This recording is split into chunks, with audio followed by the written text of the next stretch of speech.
আমাদের ইউটিউব চ্যানেলে তোমাদের স্বাগতম। আজকে আমরা স্কুল ড্রয়িংয়ে পাখা আঁকা শিখব। তাহলে চলো আঁকাকে টেবিলে চলে যাই।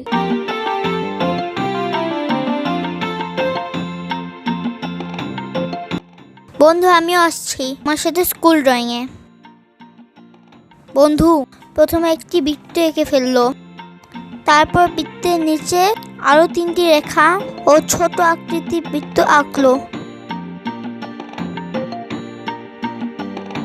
বৃত্তের উপরের দিকে আরেকটি অর্ধবৃত্ত এঁকে সরলরেখা এঁকে পাখা ঝোলানোর দণ্ডটি এঁকে নিল।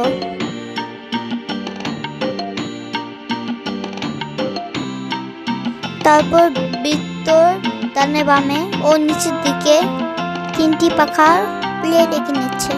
পাখার প্লেট 3টি কিন্তু একই মাপের। নিচের প্লেটটি দেখতে ছোট মনে হয়। রেখা ও বৃত্তের সাহায্যে বন্ধু এখন একটি তাল পাতার হাত পাখা আঁকবে।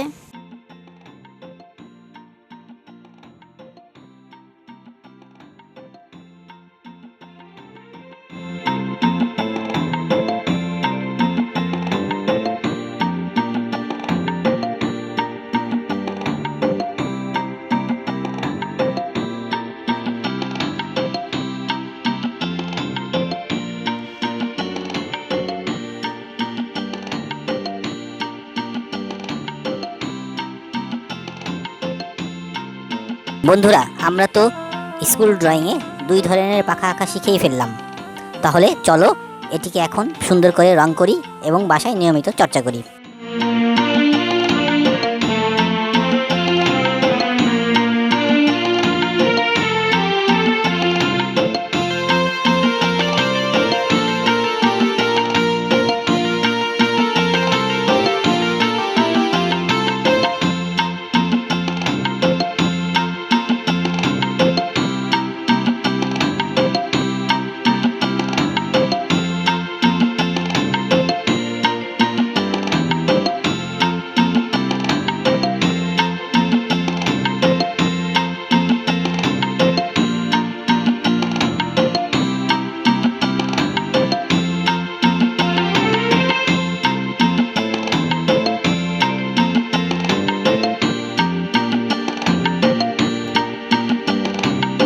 বন্ধুরা, আমাদের ইউটিউব চ্যানেলটি যদি ভালো লেগে থাকে তাহলে সাবস্ক্রাইব করো, শেয়ার করে অন্যদের দেখার সুযোগ করে দিও। আজ যেখানে থাকো ভালো থাকো, সুস্থ থাকো। বিদায়।